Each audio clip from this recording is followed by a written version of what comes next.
Like there was just some old cheerleader out front.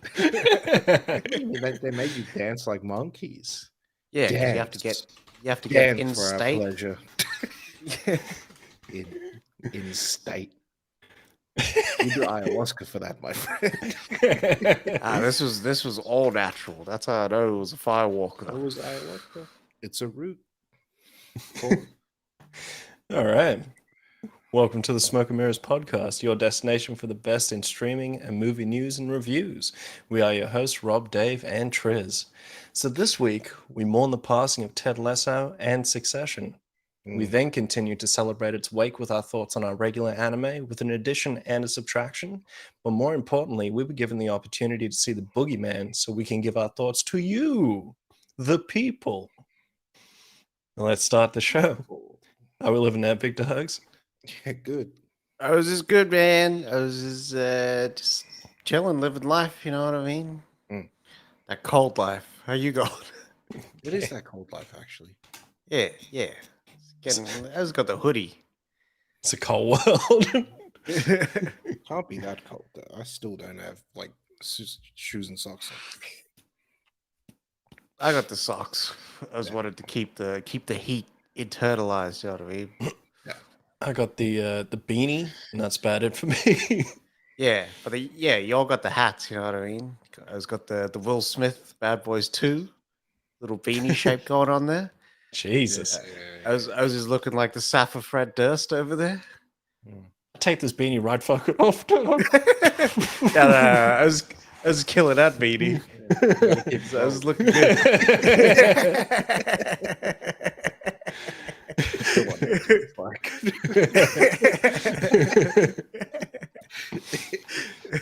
Shit. Everybody talks shit about Limp Bizkit. Limp Bizkit was the shit. Yeah. Limp Bizkit was the shit. Limp Bizkit held it down for years. Regardless of like where you were at musically, you were rocking that shit. You had the baggy jeans, you had the shell toes on, and you had the puffer jacket with the hat backwards. There was Don't that fuck with me.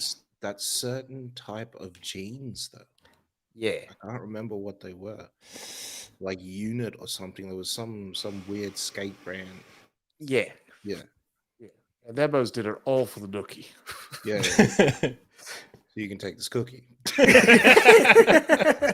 Hey!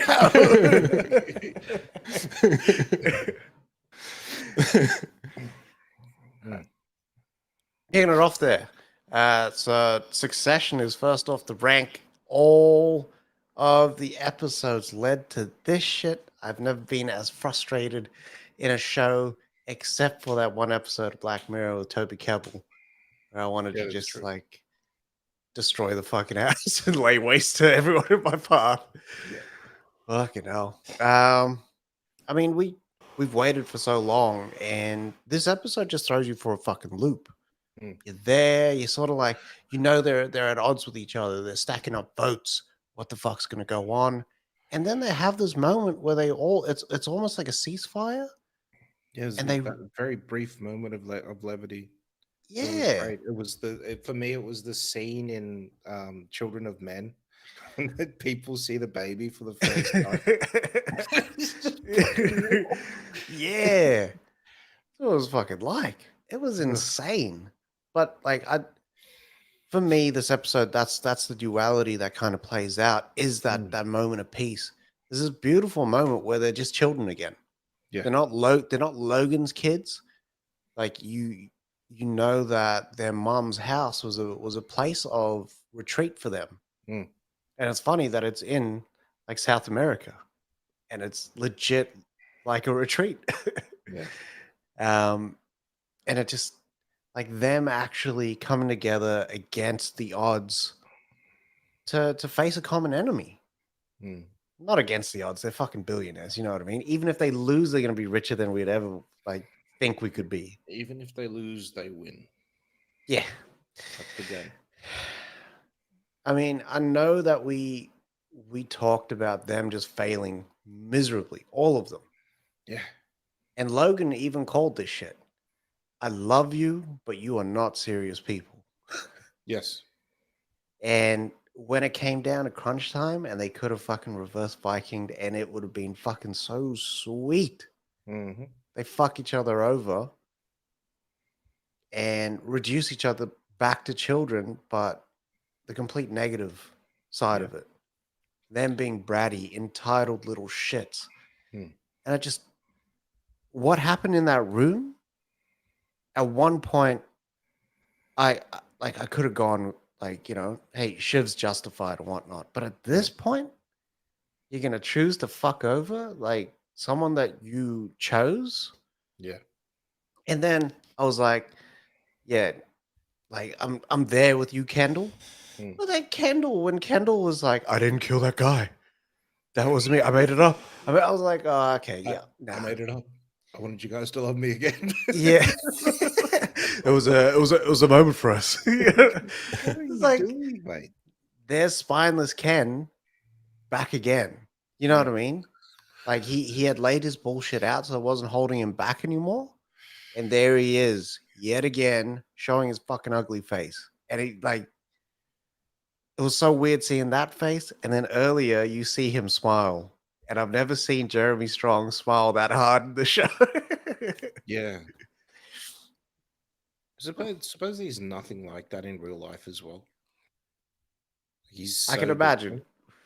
Well, he's a Boston boy, so he couldn't. There's no way he could be like that. What's his face? Like he's so different. He's so playful. He's not Ken at all. Yeah. I swear for Ken, he got Botox shots. Because Yeah. Ken is always like, where's the nearest bathroom face?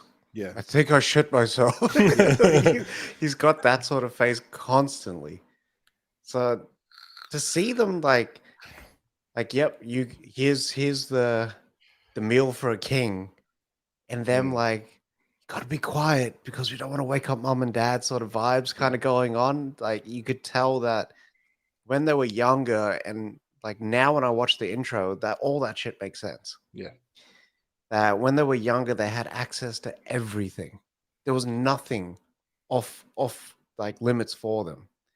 They could just do whatever the fuck they wanted, and they probably got along really, really well. And as soon as they got into this money shit and this business shit, fucked it all up. They fucked their relationships up.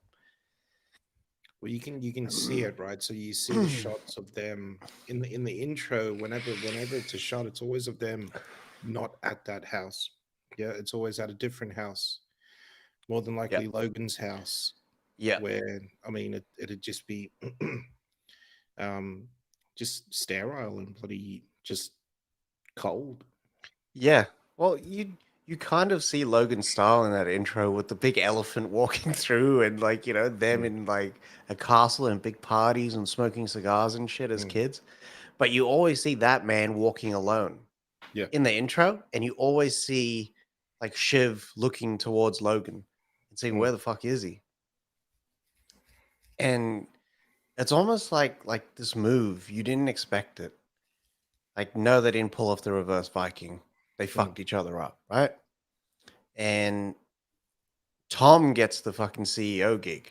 And it's funny, like that's why I posted on Twitter the Snakes and Ladders thing, because Tom just like he really took that ladder to the fucking top. Like he's been eating shit all. Yeah, he's been a snake for so long for him to actually get a ladder. Yeah. Yeah. I didn't feel bad at that. I didn't at all. I honestly think Logan would have done the exact same thing. If Logan was there, there is no way that they're selling Waystar, right? He would have got a better deal, obviously, and more than likely would have got to keep ATN. Yeah. But he would have, what's his face? I think he would have made the same choice. Yeah. It wouldn't have been one of the kids.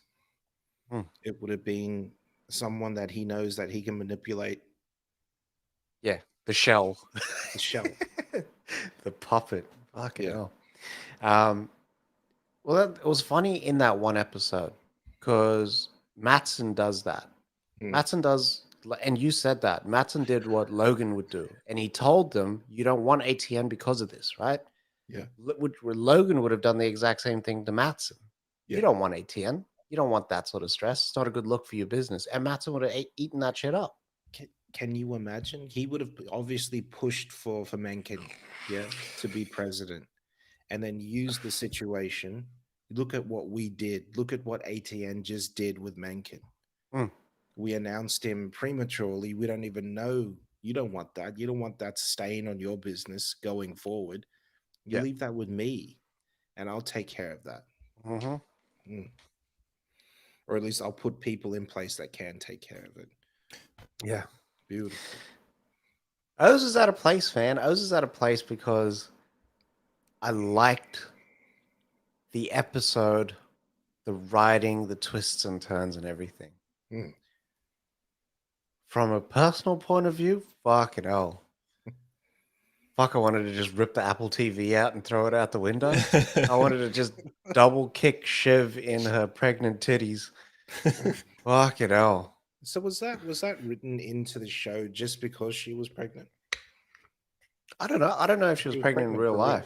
real. No, Was she she? just had her first child. Oh, She shit. was pregnant for real. Yeah. It must have been, but it's that's the perfect timing Yeah. for the shit that she had going on and the positioning and whatnot. If not, Jesse Armstrong is a fucking genius. Mm-hmm. Like the O just knows how to just use every angle. Mm-hmm. If he wasn't doing this job, the White House would snap his ass up. Oh, yeah. Well, I mean, how do you end? For me, he's great because he didn't drag out a good thing. Yeah, Like he yeah, knew, no, this can't go on for 7 seasons. yeah, Ooh, who's gonna be in the seat next? yeah, And this season is gonna be focused on this character, and then this one. No, we're not doing that. yeah, yeah. You got four, and you're getting it done in four. Like it's Yeah. beautiful.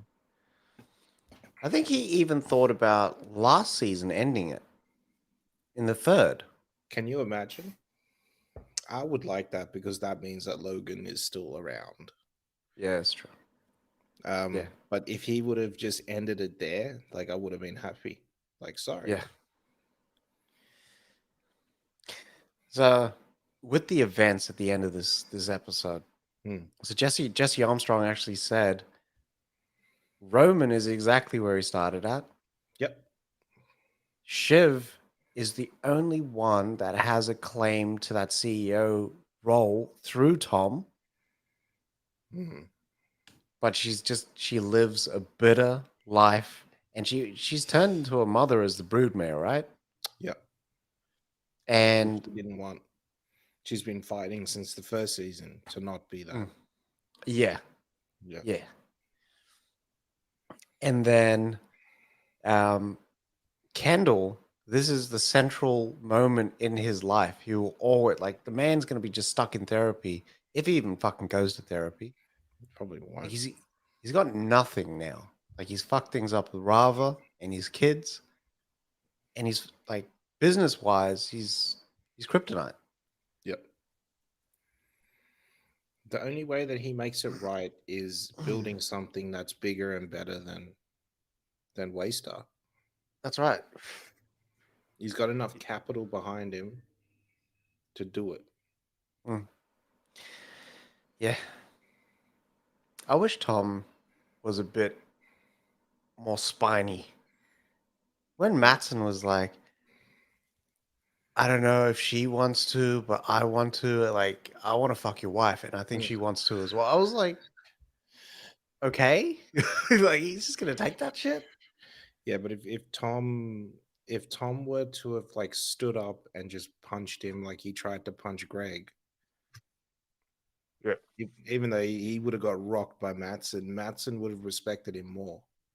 I think so, but he wouldn't have gotten the job. That's right.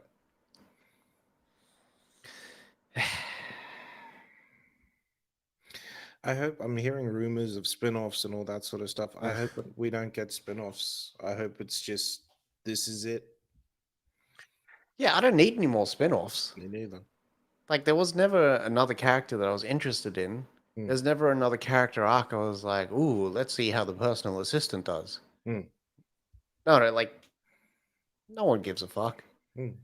it was this story, and this story's played out, and I think it played out beautifully. They wrapped this shit up.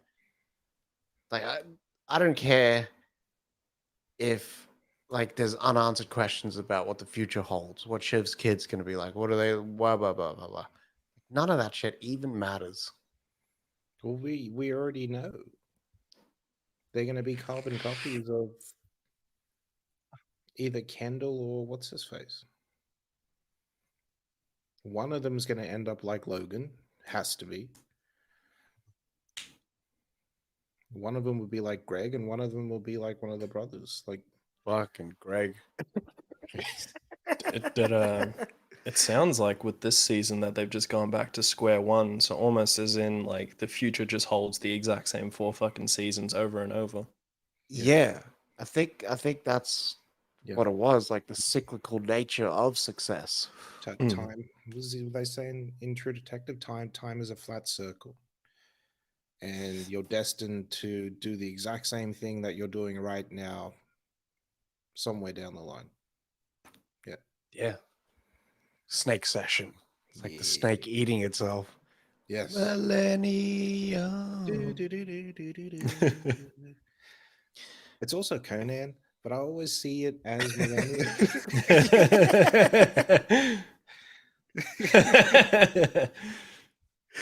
Oh fuck. Yeah. It was my 28-inch python. Brother. Oh fuck. Best bloody Randy Savage video the other day. He was Oh, doing yeah. some intro about like something happened between him and Hulk Hogan. It was the best thing in the world. Like he was just doing promo for the next show. But fuck, it was good. And I'm gonna. Yeah, he was so amped like that.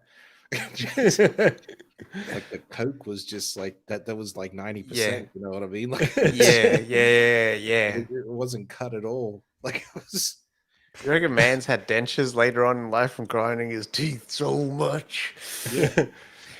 There's always thinks about that handshake and how fucking awkward that shit was. Is it Hulk just like holding his hand out? Yeah. Bacho's really fucking revving that shit. Yeah.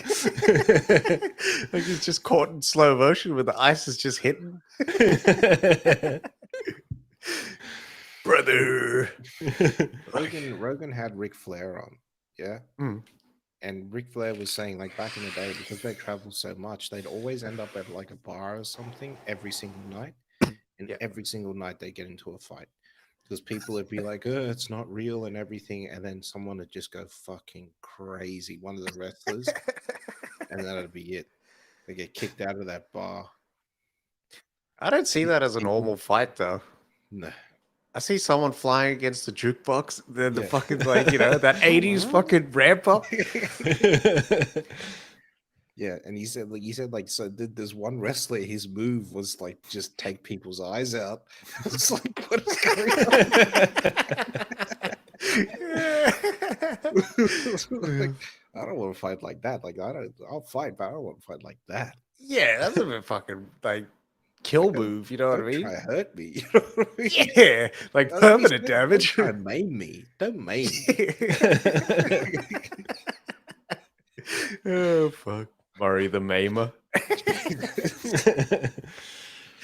Oh Yeah. fuck. Final episode of Ted Lasso. I like the ending of Ted Lasso. I think Same. it ended the way that we expected it to. It was another good Yeah. ending. It's weird that we're getting all these good endings, Yeah. like 2 in a row. Mm-hmm. Actually, that yeah. The That wasn't show a after series. That wasn't a series finale, though. You know what I mean? Yes, See, it that wasn't. Did you notice that? So on the Apple website, it does not say series finale. Doesn't it? It's season. It's a season. I'm happy if they end that show here. So 3 seasons was perfect. The way they wrapped it up was perfect. Hmm. I can't ask them for anything more. yeah.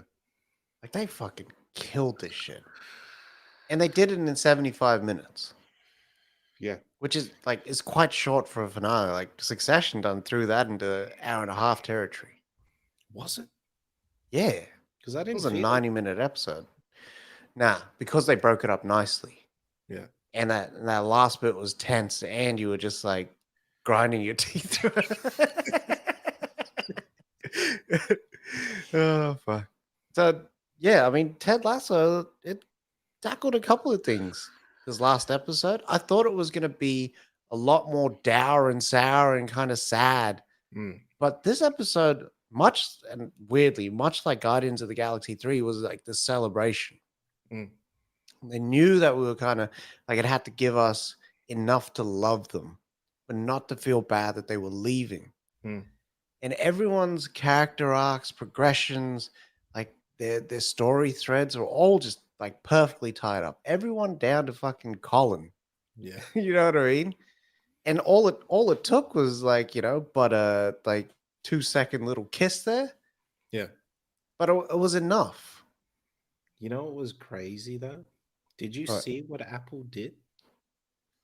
So there's the scene where they put the video on, yeah, Yeah. and you see stuff from like the last 3 seasons. Yeah. You know what they're doing? They're What? prompting people to go back and Mm, rewatch. It's quite smart, yeah. quite smart. Yeah. Because there's a lot of moments in there where I was like, I remember that and Mm, that. That was yeah. mad. That was hilarious. Fuck it, I'm gonna just watch the show again. Yeah. Yeah. Even down to the bet that they have about offside. Yes. Yes. Like Everything that, paid off. yeah. Um it did have its sad moments. Like, don't ever play Cat Stevens in your final 3 minutes Mate. of your show, and you will fuck me up Mm. forever. Like Guardians 2 did this. I don't like I know that it's weird that I'm referencing Guardians for a soccer show or a football show, but Guardians 2 played that shit at the end when Yondu dies. Yeah, that shit What did fucks they me up play? every time. They played the Father and same son. song. Yeah. They did too. I'm old, but I'm happy. Yeah. Yeah. It's the line in there when he's like, when I was old enough to talk, I was ordered to listen. I was just like, even right now, I mean, the shit, like, just about all roads lead to home. Yeah. It was beautiful. Mm. Mm. God I love damn. the chat. I love the chat It's that getting me. yeah, that what's her name? Rebecca has with Ted, where she's like, this is your home. This could be your home. Mm, Yeah. yeah. Another sort of future, but he knows that's not right for him. No. Maybe, I mean, we don't know. I mean, if Ted, he could be, his son could be the first US player to get drafted into the Premier League. Like, we don't know. That's true. I was thinking, what if they did like an old man Ted show? Mm. But then I was like, just with that conversation, it was almost like for Ted, it wasn't about the glory, the success, just like how he is in the show. You Yeah. win, you lose, whatever. You know what I mean? It's how you are as a person going through this life and how you handle it. Yeah. And for him, like success was at home coaching his son through a home game soccer Yeah. match. It was just it was a fire sort of outcome. The only thing that I didn't like about this episode, and it's more an aesthetic, not an aesthetic, but just like a technical nitpick. Some of those soccer shots were all cutouts, Yes. and you could see it. That's the only thing that I didn't like. You could see it clearly, and I know that they did it because of spoilers and whatnot, because they Mm. would have shot during like a West Ham game and stuff. So not to give Yeah. anything away, because people prowl that shit like crazy. There's just snoopers everywhere. Well, they were at the they were their flags were posted up at the game where what's his face won their premier or their Champions League, I think. Hmm. No, Ted's The talking prem about it in the show.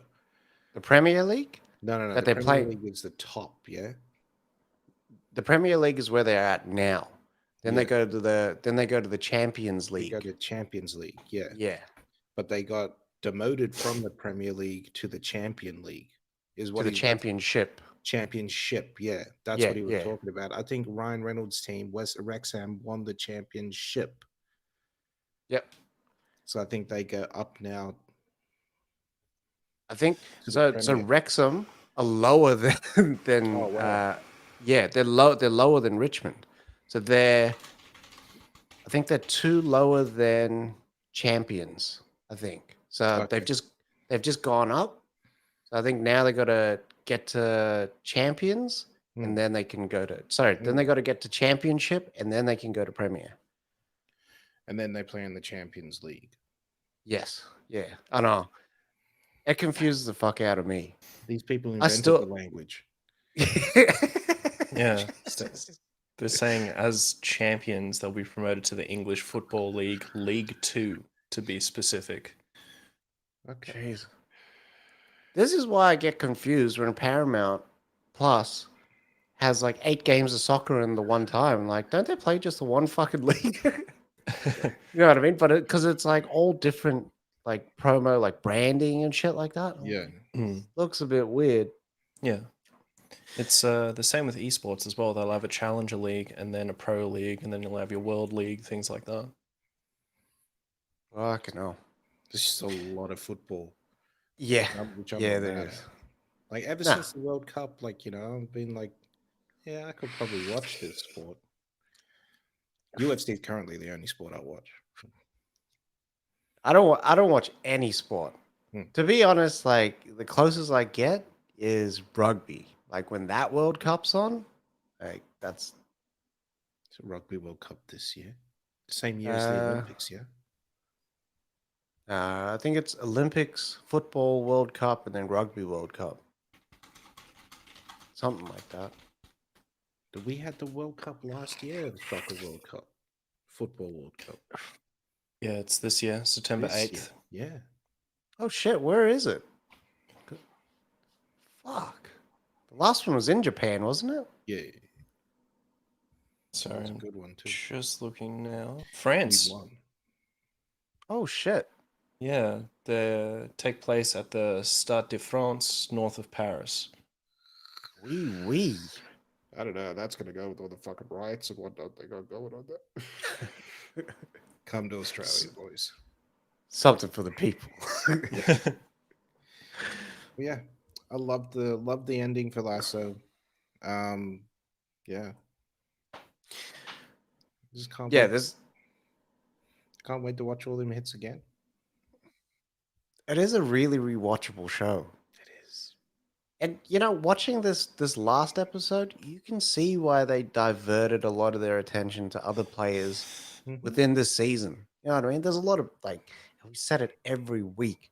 There's so much bitching and moaning about this show, but the payoff is beautiful. One of the better endings we've had for a show. Some shows don't know how to end. Hmm. Yeah, They don't get it. yeah. It's not like a Breaking Bad that knew, okay, well, Walter White has to die. Hmm. All right, cool. So eventually we know where he starts as a school teacher that starts selling meth, and we know where he ends. And then we just need to fill in the middle, Hmm. and we're good. Yeah. And that's where the shit really heats up, is the Yeah. middle. Yeah. I just wanted to say with Lasso, like those two Manos, Beard, what's his name? Is it Brendan Daly or something? Yeah. Brendan Daly. And Sudeikis, Hmm. like from them O's just using their real life experience as like, a comedy troupe in Amsterdam to pulling it through like that NBC or ESPN skit that they did to transforming it into Ted Lasso. It's like just that journey is unbelievable. Hmm. Like we're really lucky to get that shit. Yeah. Because at one point, Ted Lasso was not on the cards. Well, I mean, Can you imagine? I think I spoke about it before, but do you think that Warner Brothers is just kicking themselves for selling to Adly. Apple? Can you imagine if they had Lasso over there at Max now? Max. Do you mean Max Entertainment? Yeah. Fucking Yeah. idiots. But at the same time, Apple is now renowned for doing a 3-season arc. Yeah. I'm pretty sure Max would have just raped this Russian for every ruble. We need 5 seasons or 6 seasons. Minimum. This is gonna be the Game of Thrones of the football world. Like, mate, nobody's sit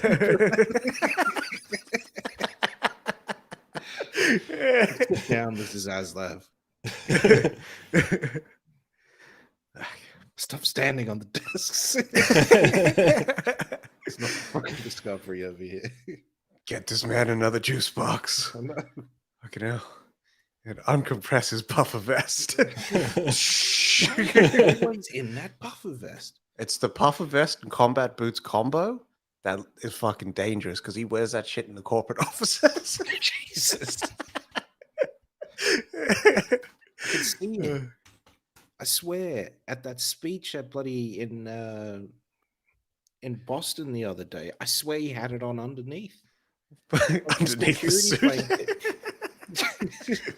Just checks if the vest is still there. Oh my god. Like there's no need for steel caps in the office. I'm not going to war, mate. Always be ready. Fucking hell. Always be selling ABS. This is the best speech in history. Like Baldwin just kills that shit. And he just does it so well. Was that it? What's his face? Glengarry Glenn Ross.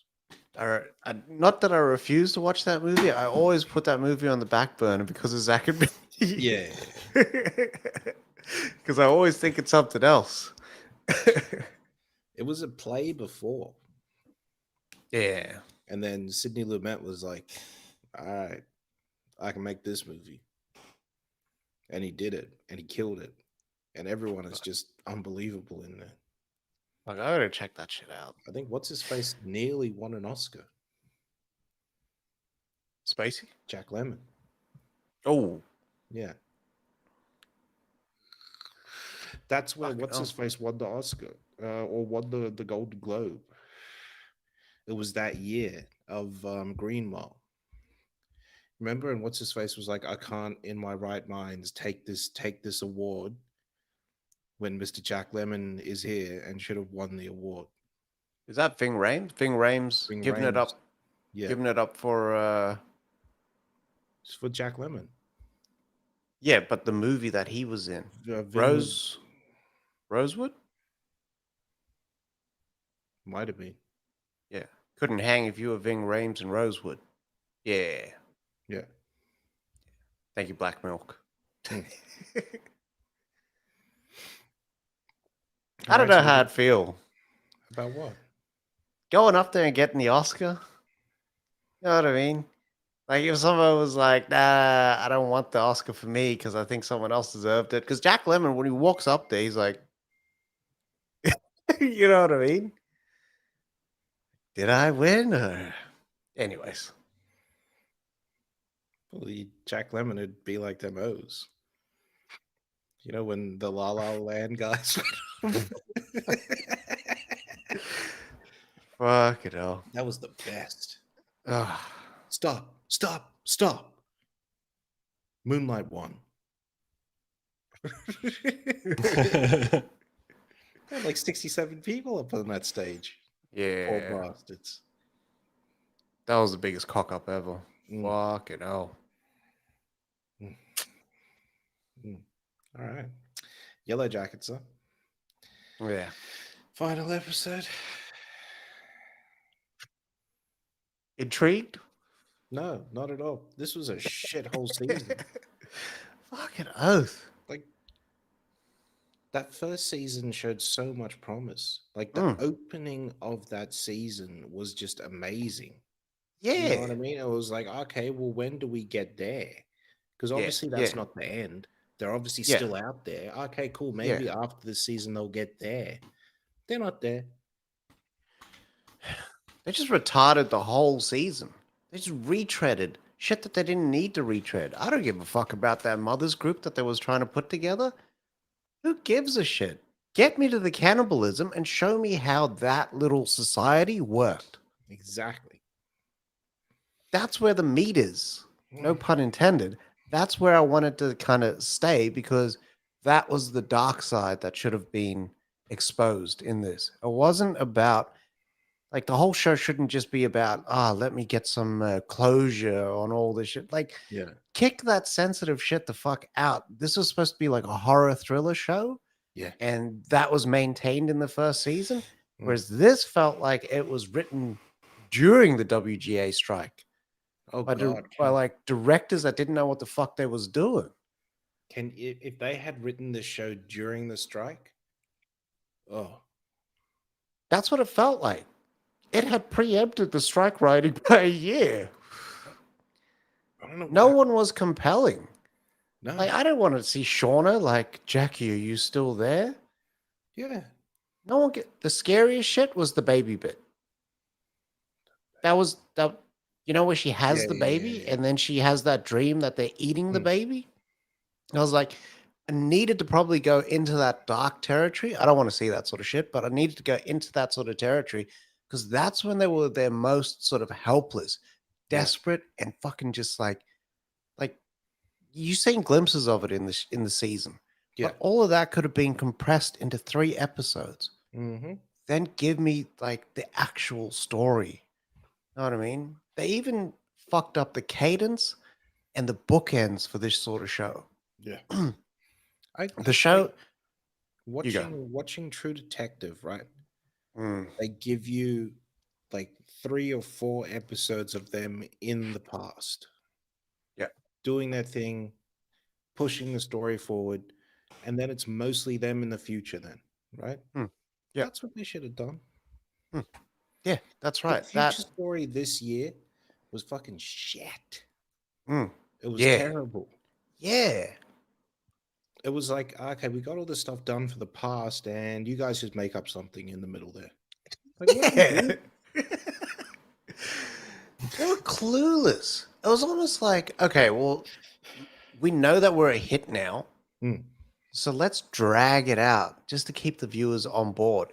And then they want to put up a picket sign, the WGA strike. You want to know how Yellowjackets ends? No, motherfucker, No. I don't. No, we You don't. keep marching. The most impactful picket sign I seen was what's his face? Do you want to know how Succession ends? And I was like, no, pay them all the money. Like, we need all the money. Fucking oath.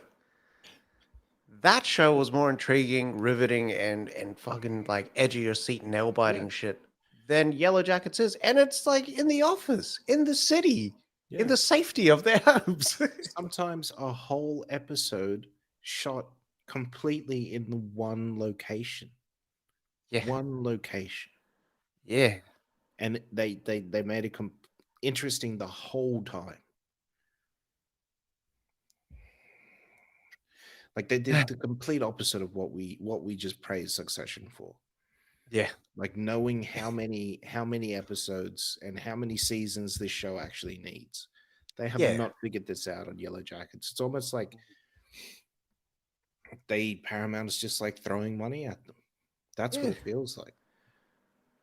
At the end of that first season of Yellowjackets, where the investigator's like, who the hell is Lottie Daniels? And then you're like, fuck, Lottie's still alive. And it just opened the door. And then, like, this season, they're just like plodding through and just like Natalie's just fine. There was no sense of threat throughout the whole show. Mm. Whereas in that first season did it nicely. Yeah. Like, yeah, it had the melodrama and bullshit like that. You know what I mean? I expect that. But this did it with like 40-year-old women. Mm. And I didn't want to spend any more time fucking like just sitting there watching this shit because I felt like my period was syncing up. Mm. Like it was boring as shit. Just annoying. Yeah. Just get it. Just get it done. Yeah. Like, and it's so weird that there's so many like just the throwaway characters. Hmm. There's that Asian what's his face or whatever he was, police guy. Oh, Now he's Kevin, dead. yeah. Yeah, now Yeah. he's dead. Not even on camera. Yeah, Just yeah, shot the he's dead trunk. now. Just throw away. There's his partner. He's Yeah. not going to talk now. Like, Yeah. what is going on? They're just throwing shit at the wall. Yeah. Like, Elijah Wood intimidates him. Yeah. Elijah Wood? Are you fucking serious? Really? Frodo. I drowned Frodo in my piss, my friend. Like, what do we do? It makes no sense. Fucking hell. Let's just see you pissing into a dog bowl and then be like, saving this up all day for you, Frodo. Elijah. Think you're gonna get out of this one? How dare you have a black name as well? What's his name? Elijah. You Parents could were never. You have to live give up it to the name, him. my friend. That got born with the worst porn star name in the world. Yeah, it's true. That was like perfect for like black TV though. Mm. You know that I was gonna be like featured on Blacked TV. Raw. Yeah. That's what I mean. That's what I mean. Blacked Raw. So every 30 days you can change your name in Valorant, Mm. my Riot ID. And my next one, which I'm changing on Wednesday, is just going to be Black Space Draw.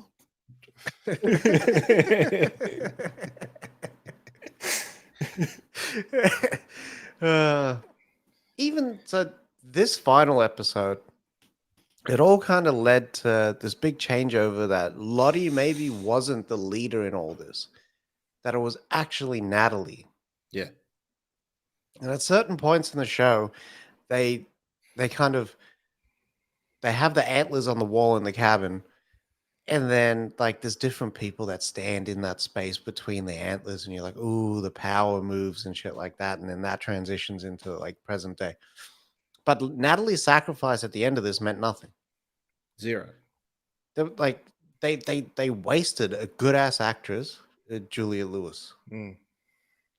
and it just I'm not going to be back for a season 3. This is the sort of show where I'll be like, nah, because what I'll do is I'll watch the recap on YouTube. Yeah. I'm done. I'm done. I'm Like, done with the Yellowjackets. It was so draining when I used to watch it, because I would watch I'd watch like Bel Air first, and then I'd watch Power, Mm. and then okay, yeah, I'll watch what's his face on the Friday, Yellowjackets. By the time Yellowjackets hit, like I'm like, yeah, man. Like, what is on my phone? Let me message these Yeah. guys. Yeah. Yeah. What was that? Not important. There was so much stuff in here that just wasn't important. You had this bloody case that they're investigating, the police, that just took 2 whole seasons. Like, Yeah. what is going on? This is the most incompetent police I've ever seen. Yeah. Badly. Yellowjackets, the slump gods. Fucking hell. No one knows about pacing. No one knows about nothing. That Linsky just I don't know if she was just hamming it up for the camera, because sometimes it just doesn't feel right. Yeah. I don't know. Like let's take all the worst takes that she's got, and we'll use that. It's just damn it, because she's a really good actor. Yeah. Like, She is. extremely good. Mm. And then in this, That Linsky got to change up her tone though. She always plays like the cutesy. I've seen that shit for so fucking long now though. it's always cutesy, but she has a violent side. Lady, Yeah. that don't work anymore. Yeah. Just really, that does Heavenly not work. Creatures is done. Yeah. If there was an actual man in the show, he would have killed you already. Like what are we doing? Like Elijah Wood didn't do anything. No.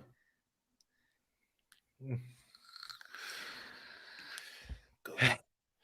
It's a goddamn shame. Actually, Shauna in like the younger was harder than Shauna when she's older. Yeah, what the hell happened to that, Sean? I don't know. Were they saving her for the other seasons? Like, what is Yeah, going on? it seemed like it. I feel like I was just cucked the whole season. Yeah.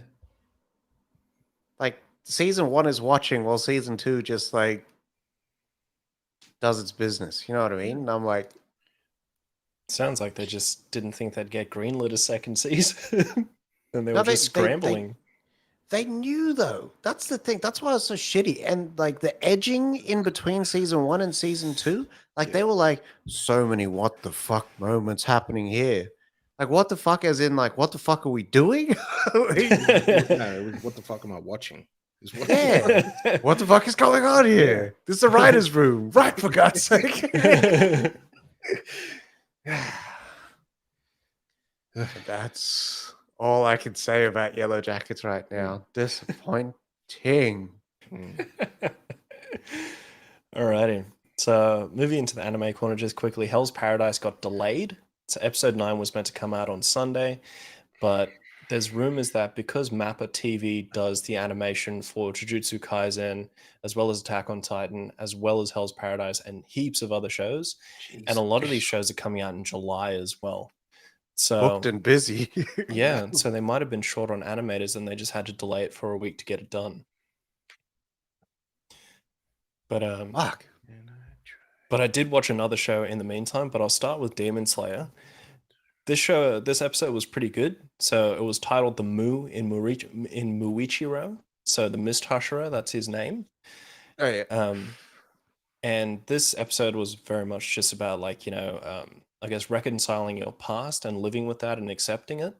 So we go back to the end of the last episode where Muichiro has broken out of that water pot, and now shit's just hit the fan. So we get a bit more character progression about his past, because he's always been a dick on screen. Like he just like he kicked people around, didn't give a fuck. And then you get a glimpse into his past. So he had a mum and a dad, obviously. And one day his mum gets really sick, so his dad goes out during this rainy day to go get herbs for her because her fever just won't break. On that same day, his dad slips from the cliff where he managed to get the herbs and dies from the fall. And as well as that, his mum dies from the fever on the same night too.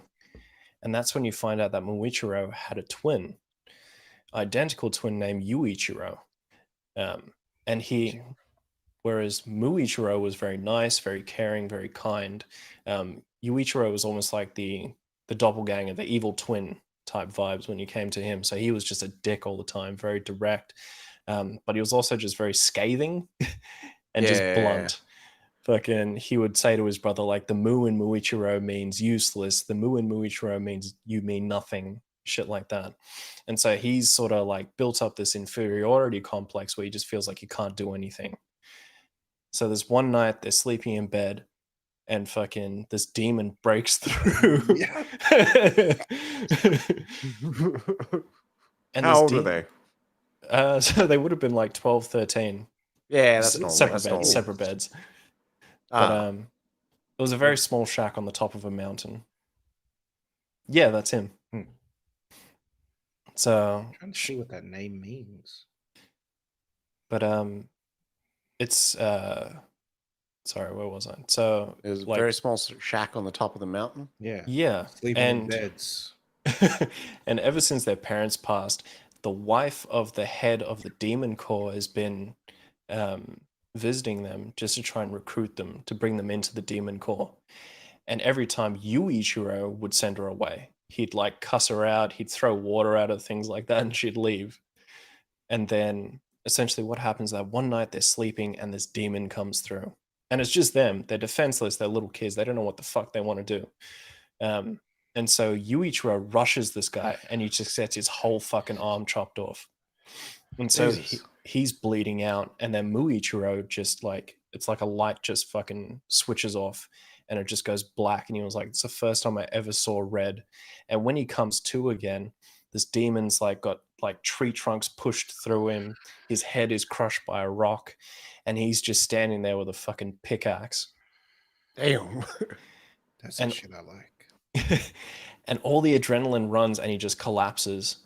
And he fucking remembers that his brother's all fucked up in that house. So he's fucking crawls back, and his brother's just bleeding out. And that's when you see his brother, and he's like, if there's one thing that God can do for me, it's take care of my brother. You know, he's the kindest person I know. I love him to death. And I'm just there, just fucking tears streaming. Damn.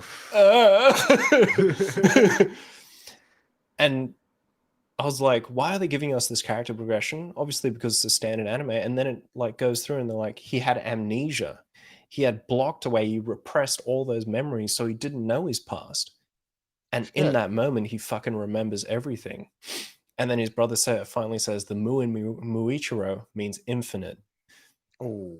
And it's like he hits another fucking level, and he starts fighting that jar demon again, but he's faster. He can actually land fucking slices on this guy and everything. Yeah. It was fucking mad because you see this guy dropped his phase, and he calls it the octopus trap, anti-tentacles.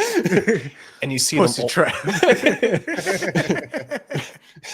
At this point, that demon is inside that shack where that guy was honing that blade for Tanjiro paws. And fucking, he fucks up that whole shack because all these tentacles come out, and it just blows the whole fucking house apart. And in that same moment, all you see is just cuts, and they all just fall to pieces. And the blacksmith that was defending the other blacksmith honing the blade, he had Muichiro's completed sword for him, and he gives it to him. Ooh. And that's when the fucking episode ended. Oh. How dare they? Damn. Fuck, it was going hard, man. Oz was in for the win. Fucking oath. Did Oz feel a little way where they were like, twin brother that you didn't know about? But then when the story played out, Oz was like, yeah, you're fucking. It was cool though. The reason why I say it's almost like you know, working out your past and accepting it is because he was acting like his brother when he was older, and he finally realized who he was, and that's how he became stronger. Remember Shit. who you Avenge me, boys! Imagine him looking up from that water. What's wrong with you? So Muichiro is supposedly means strong and courageous, strong-willed warrior, Mhm. and Yuichiro is gentleness, lithe, superior, male, is divine help. That makes and sense. One from the Ichi, and then Ro is son. Mm, Shit. that's mad. Yeah. That does make sense because Yeah. they were twins, and it's almost like they were one person. Yeah, but they were like yin and yang, legit yin and yang. Yeah. But also, That's mad. like because they also became each other as well.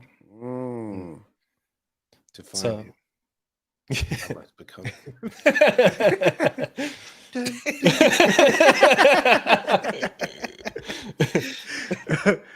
Ah, Cool. damn. Sounds like But a yeah. fire episode. Yeah, it was really fucking good. Oshi No Ko. So this actually finally popped off. So last week I skipped Nice. the thoughts for the episode because I felt like it was just very fucking cookie cutter. But it works out so well to not talk about that episode because of this episode. So I mentioned that it was all about the dating fucking show.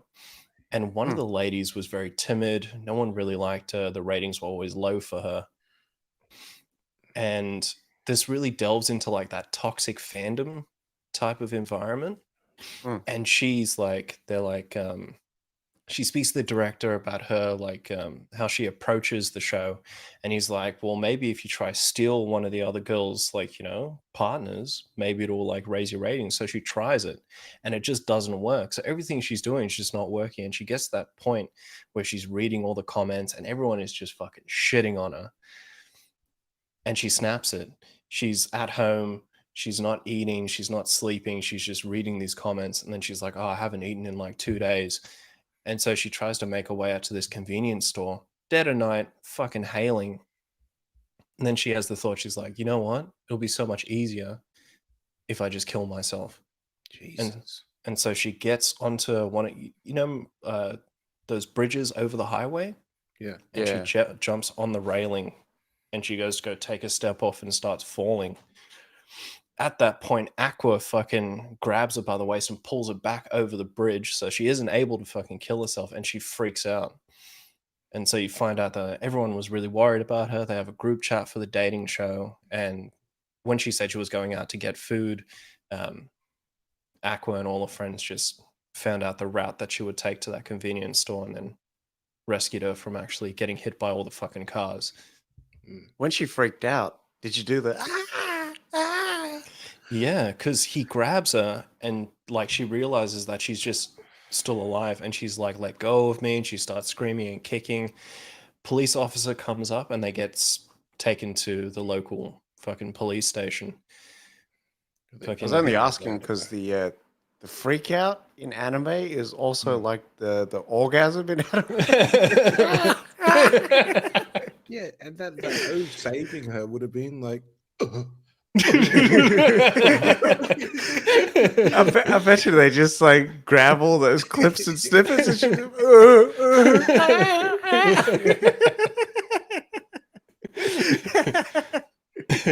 Fucking seal. And so that sort of ends that episode, and then it begins with the next one. And Aqua's talent manager. I was going to double fist her this week. So I was just like branching off from the last episode to this one. That was very good. Very good. And so Aqua's talent manager gets a call, and she's like, fuck, I just got a call from the police station. Aqua's locked up. And so they all go to the fucking police station. Thankfully, nothing's happened to him. I thought it was going to be a case of maybe the police officer thought that he was trying to kidnap her or harass her or something. But no, thankfully he got let off, and she explained everything, and everything was all good there. And then all of the dating show peers show up at the station. They're just happy that she's alive, and they find out about all the comments and shit like that. And with her explaining that, it really gets to her. They set up to actually make this video to hopefully like fix up some of the light surrounding her after everything that's happened, and possibly raise her ratings as well. So they make this montage about the great friendship that they have and stuff like that. It just sounds fucking hilarious explaining it. Yeah. But they put all this time in. They all start seeing each other more and more together as a friendship group. And then that was majority of the episode, with them sort of working out this montage and getting it all out there. And they finally do. And when they do, this girl is at home watching this montage. And then Aqua's talking about the kinds of girls he likes. And he starts like, he starts delving into his mum, saying like, I like girls like so-and-so, not saying like my mum, but he was just like explaining her personality and breasted, just like my mother. Roomy. With an ass that you can play canasta on. Just like I always think of fucking Breaking Bad. She's got an ass like an onion. But yeah, so he starts explaining like, I like girls like this, and he's basically explaining his mum. Yeah. And then with this girl watching this montage, and then she starts researching into Aqua, and you find out she's very obsessive, and she's like got this thing for Aqua. And so the end of the episode is her like researching all of this lady's videos, and then making like the Charlie Day meme where he's pointing at the fucking and the red strings. She does one of those on her fucking wall, and she's there just like obsessed. And that's how it ends, just on this really dark note of like, the person you've saved is gonna turn into that stalker that possibly killed your mum. Oh shit! Yeah. So it's really, really dark.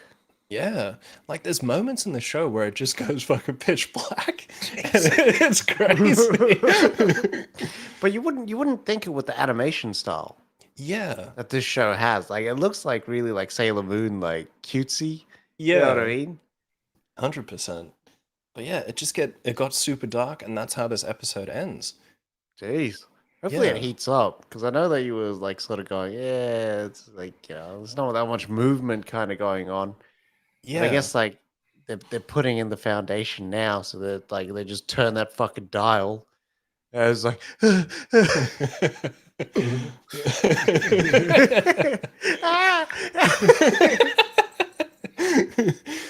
And the last thing I got to watch as a substitute for Hell's Paradise was called Mashle. Now this is like Harry Potter but anime. It's like it's actually got a really it's based as a comedy. It's like Harry Potter meets One Punch Man, where Saitama's just a fucking idiot, but he's the strongest dude there. So they focus on all the characters surrounding him because he'll just come in and fuck shit up regardless. And so you follow this guy named Mash, and he's born into a world of wizards where they all have a scar, and the scar denotes that you're a magical being, like you can be a wizard. You're a wizard. But in this world, there's no mudbloods or anything like. There's no muggles at all. And if you calling it muggle is a wild, the wild best. fucking line. Fucking muggle. But anyone who's considered a muggle is actually detained and killed. Damn. And So the magic goes is in like control. yeah, Like they hold dominion. yeah, domains. I think muggle was like their N-word. 100%. That's wild. The way they hit that hard M on muggle. It's the P on Potter for me when Malfoy says that shit every time. Think you're funny, Potter? Malfoy was breaking fucking like sheets of paper with that piece.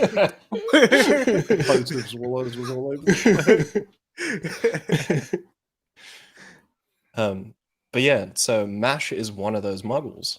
But there's a man who finds him because he's an orphan, and he raises him outside of the community in this forest where no one can find them. And because he doesn't have any magic, this guy just like teaches him to control his body, basically, just work out heaps. And it starts off with your introduction to Mash, and he is fucking pumping weights. But I'm not even talking just like standard bench press. Like he's going like he's hit VTech, and he's literally just like Jesus. like he fucking pumps it. And so one day his faux father is like, hey, I've got to do some errands. Remember, stay in the house, don't do anything. And he's like, yeah, sure, no worries. And then he gets hungry, and you find out he has an obsession for cream puffs. And he's like, sorry, Pops, my stomach. And he makes his way to this fucking town. And he's a very deadpan character. Like, there's no emotion to him. He's super emotionless. And he goes up to this cream puff vendor, and he's like, can I get 3 cream puffs, please? And he hands him the coins. And the guy's just like, these coins are all fucked up and bent. No man should be able to do this. He's like, sorry, I got really excited. I'll fix it. And he just bends all the coins back into position. Was there ever an interaction where he's like, no, I said cream puff? Fucking hopefully soon. But because there's currently 7 episodes out, and I smashed all 7 of these episodes. So I'll try and fucking shorten it down.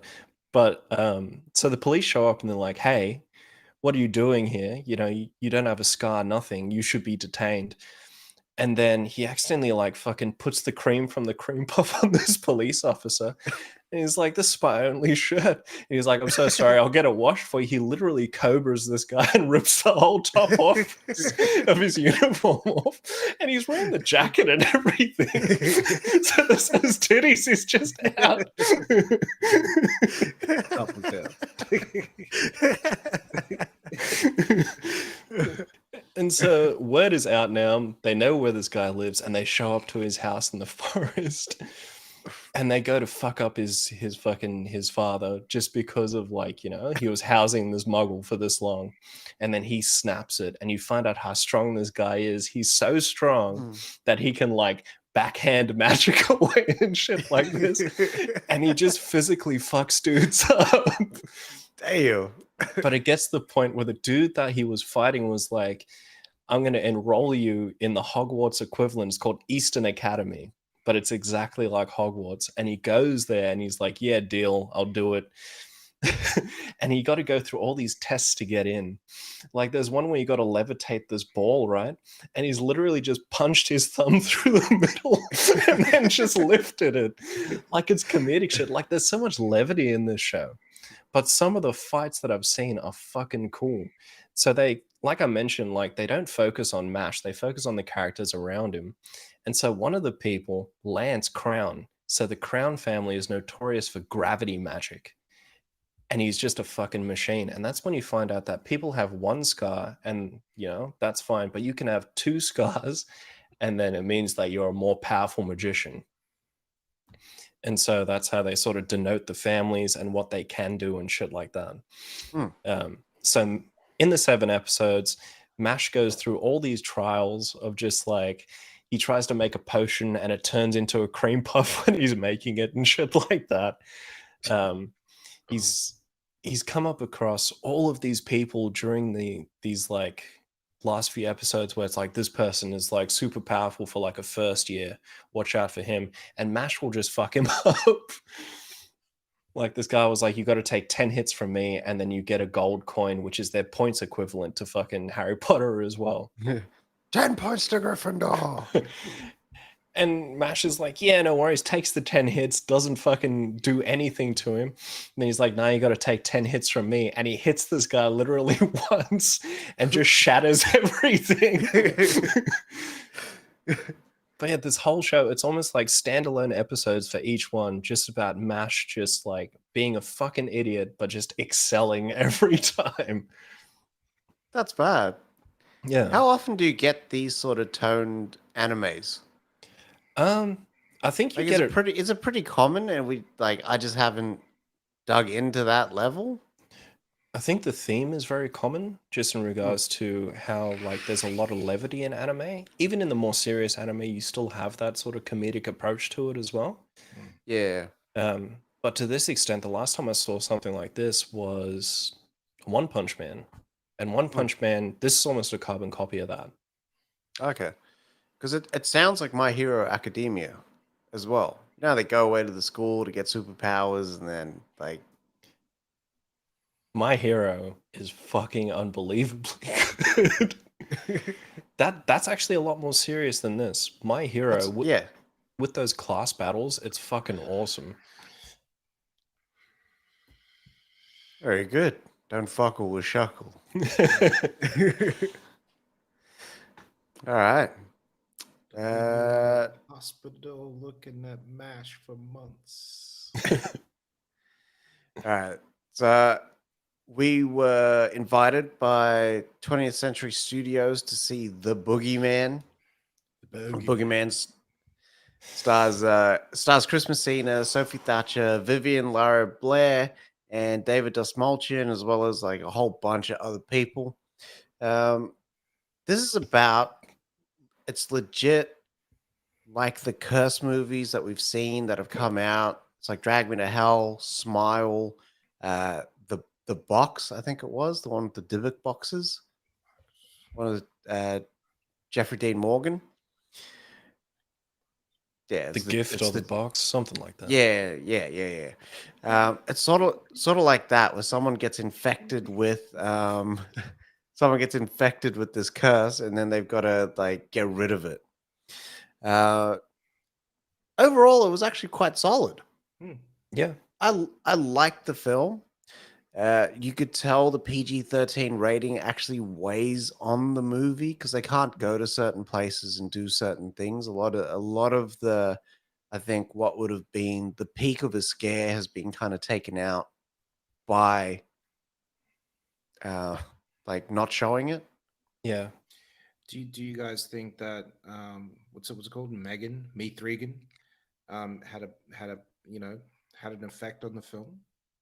Do you think that because they had such a great sort of run with that PG-13 horror of Megan, that they went through and changed things and cut things back? And they might have, the tone does not lend to PG-13 at all. Mm.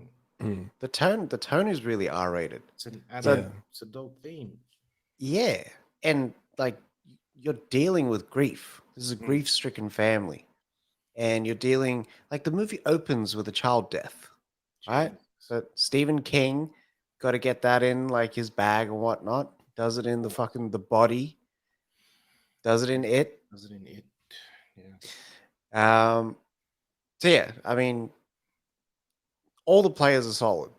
That little girl from fucking Let's Be Heroes and Obi-Wan Yep.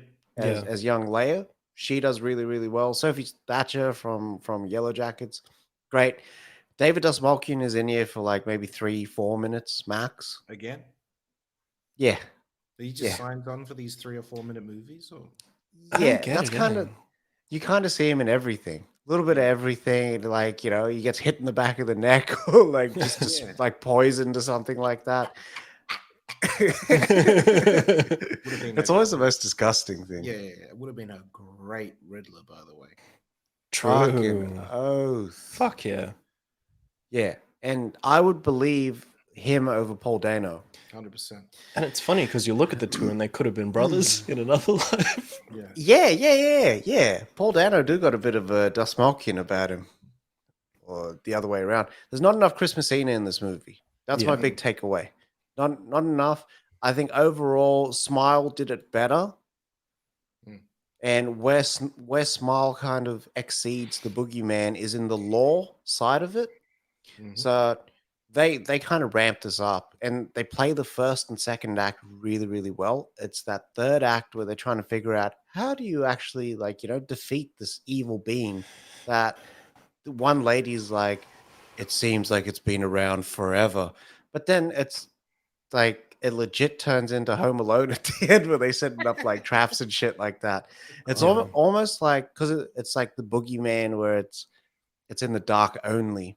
So you got to use light to defeat it, and then apparently it takes damage from just normal like fire and normal weapons and shit like that. Yeah. Physical being? It seems like it, but it also seems metaphysical. Yeah. Not casting Yarden or anything on the floor and nah. I think that's why they took Chris Messina out, because like he should have been that to do all that sort of shit. He just wasn't there. Yeah. So the little trainees, Sophie Thatcher and Lyra Blair, they do their best. You know what I mean? Like would kill those fucking kids. I gotta tell you, eat those kids for fucking breakfast, my friend. Siri was doing flips and shit off like totem poles or whatnot. Nah, Lyra Blair got shit. Maybe in reflex she could have like force maneuvered herself out of the house, like Leia does. What's your take there, Bado? So for me, I enjoyed this movie, but I remember saying this to Dave as well. This was more in the same vein as Babadook for me, because because for me, this movie could have also been taken as processing grief. And that's how like the physicality of the monster comes out, because everyone that it's affected is suffering from grief and it's very repressed. So it feels like coming to the end of the movie, you realize, okay, so to like, you know, really defeat this monster, you have to actually like, you know, work out yourself and get everything sorted out. Because they really had a big focus on Chris Messina being a therapist, but not being able to process his own emotions and sort of trying to get away from that. So I thought that was cool. Like a therapist who can't like do his own therapy, who can't fix himself. Like that's always like a good time. It's like the cop who can't cop. Meet the cop who can't be stopped. So he's like, what's his face? That's the exact same character De Niro's playing in that other movie. In the De Niro horror movie. I know the one you're talking about. All the time. No. De Niro is Hide and Seek. Yes. He was the child psychiatrist, remember? Oh shit. Yeah. I do not remember that movie. Everything I remember, Robert Paulson. Yeah. But I think overall I enjoyed it. Very much the same as you. I think there's deserved more Chris Messina, and him as the main would have made more sense for me as well. Yeah, I think he held the butt of the drama. You know, like sort of like the bulk of it. If he had just been in there more to sort of work through that shit, I think it would have been more powerful. Yeah. I think where the scares kind of came in, or where it got me, was the mimicry that the boogeyman would kind of have, Yeah. and then like Sophie Thatcher plays this tape of her mum off this old like camcorder, and then it starts mimicking the mum. I thought that would have worked brilliantly if they just kind of played with that a bit more, because Yeah. that's where the drama is, and that's also if like you put the fear in the same place, it like you can't trust it. You know what I mean? Like that should be your safe space. But if you can't trust that shit, like that's when like they could ratchet that fucking fear up like crazy. And they set you up for it as well. And then they just don't deliver on the scare. You could do that in a really, really good PG-13 way as well. Yeah, 100%. That's like when I seen the PG-13, and over here they kind of did like the drag me to hell sort of thing where they rated it where like not everyone can see the movie basically. Like you have to have someone that's 18 to kind of take a 13-year-old to see it. So MA over here. It's MA over here, yeah. Wow. Whereas I don't think that rating was warranted. What they rated it for was like extreme horror themes. I think yeah, that's a cop out. That's like, oh, this was too scary for me, mate. I've seen M-rated horrors that hit harder than this. Yeah. I do have to say though, like shout out to those trailers not ruining the mimicry for the boogeyman as well. Yeah. I thought that was really good. Because when that shit happened, I was like, what the fuck is this? Yeah. I'm in that, that small minority that don't like to see the monster before the movie. Yeah, they did that in the trailer. They did show the monster because I paused it, I could screen grab it, everything. You know what I mean? Just up the brightness and Bob's your uncle. But at the same time, it feels like this has come out now, right? But then we've seen that trailer for that It Lives Inside movie, which seems like it's almost the same film, but it's more based in Indian culture. So maybe we'll get more lore and more information from that movie than this when it comes to that kind of stuff. Yeah. Yeah, that looks fucking brilliant. Brillo, mate. Real. I really wanted like just something a bit heavier. Yeah. But by the end there's no like they just like tie it up like, hey, we're like one happy family again. You know what I mean? But yeah, like that grief tears them apart during the movie. And there's some bits where like Sophie Thatcher and Chris Messina are like, hey, yeah, we're best buds. And then like, why are you even talking to me? It's like, you don't even listen to me.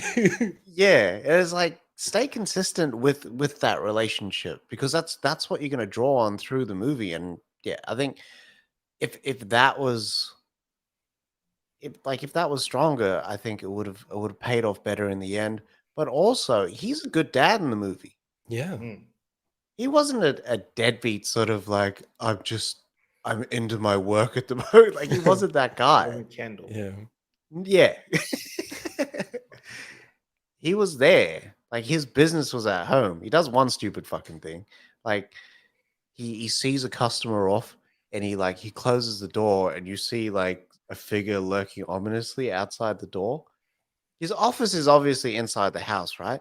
David Dastmalchian just walks into the office. He's like, I need to talk to you. And he's like, okay, well, sit down. It's like, get the fuck out of my house. I'm calling the cops. You know what I mean? I've got the blicky on me. Yeah. Oh, shoot. Keep that thing on. I'm gonna put that into the bucket list of lines I want Chris Messina to say. Keeps with the S on there. That otherwise, bang. 3 A's. Haji. You got two options here. You could have been Chris Messina at the mall or Chris Messina at the morgue. You could choose one.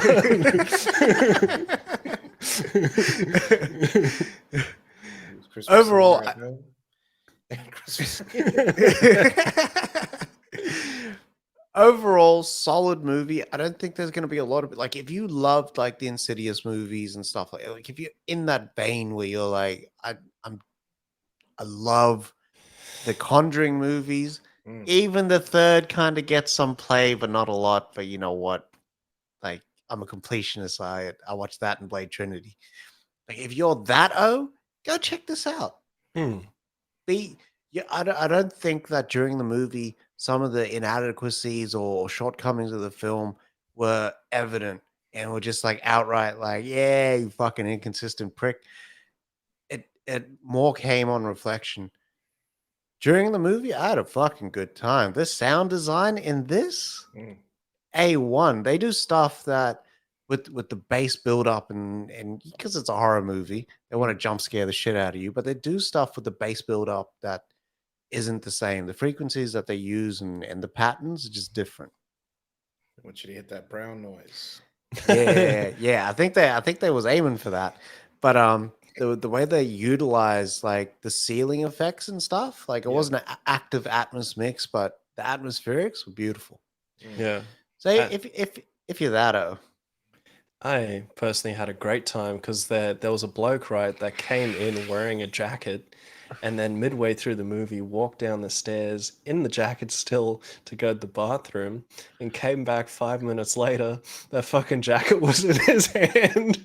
Looked like it was fighting fucking demons in that bathroom. He's like, that puts the jacket on the coat hook in the back of the door of the shitter. Unbuttons his shirt. This is the only note, the audience note, that I will kind of give. If you're at a press screening, right, and either you're reviewing the film or you're going as a +1 to this film, turn your fucking phone off and leave it in your pocket. No one gives a fuck on Instagram where you are. Even if you turn the brightness down, bitch, I can still see it. It's just cinema etiquette, man. Those just don't get it. Yeah.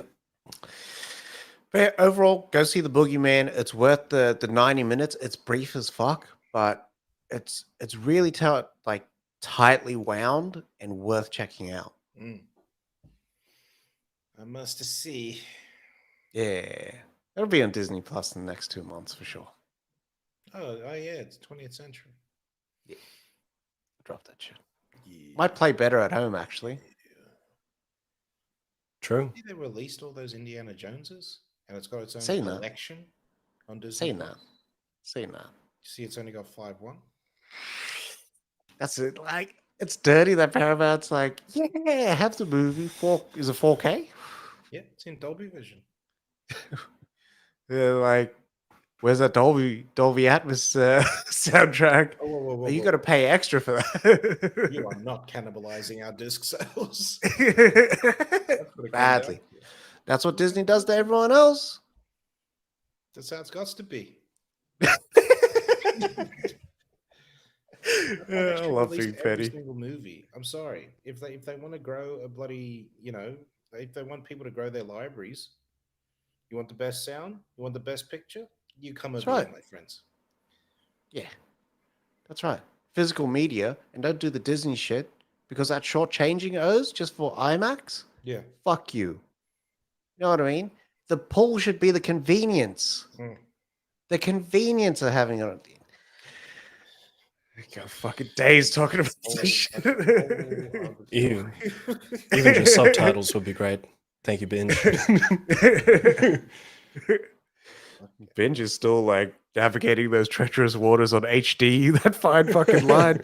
Can we get to 1080p before 2030? God, Dolby Digital Plus, mate. It sounds softer than the stereo. I thought there was something wrong with my system. It was like I usually watch on like 35 just Yeah. normal volume. Yeah. For some reason, YouTube is louder, but anyway, Yeah. 35 normal volume. I'm like, what is going on here? But turn that up, turn it all the way up to 30. It's like, what's going on? I'm not watching movies. We're not Yeah. doing that. It's a school night. Yeah. That's how I feel too. What do you think there, Bado? What's your overall take on Le Boogie? Yeah, it was good. Give it a solid like 3.5 out of 5. Ooh. Yeah, it's better than a 2.5, better than a 3. It's like it's there. I respect it. It'd be a 5 out of 5 if they played the Boogeyman song, the Mos Def one. Ooh. Maybe that's the intro. Yeah. Just quickly as well, I wouldn't be surprised if they have a director's cut come out for this, like they did Megan. Yeah. It felt like that. It felt like they had more story to tell, just to kind of pad it out a bit more. Because this movie went quick. Yeah. I sat down. I just about finished. Actually, you know what? I finished my popcorn about a third of the way through. That was a medium too. Yeah. They hit you All with right. the pigs, did they? Yeah. Nah, they didn't being this so bored. Oh, they didn't supply? Not for Nah, this one. wasn't that sort of party this time around. Yeah, right. Maybe at the big events like Indiana Jones and stuff like that, they giving them out like candy. How is Indiana Jones coming out like next week? Was For this real week? next week? Nah, this week is Spider-Verse. This week is Spider-Verse. Yeah, June 19th. Spider-Verse I swear it's or next Indiana week. Jones? I think it's the week after Flash. That's when Indy drops. I thought Indy Indy dropped drops. first. 29th of June in Australia. Oh, Okay. so the 28th over there. Across the Spider-Verse The is 30th. 30th, sorry, yeah. Did Spider-Verse come out today in Australia? Yeah. Fuck. Yeah. I gotta go watch that. Yeah. Spider-Verse this week. Next week, I don't think there's anything. But the week after is Flash. The week after that is Indy, I think. Or 2 weeks after that is Indy, one of them. Big old run-up. Yeah.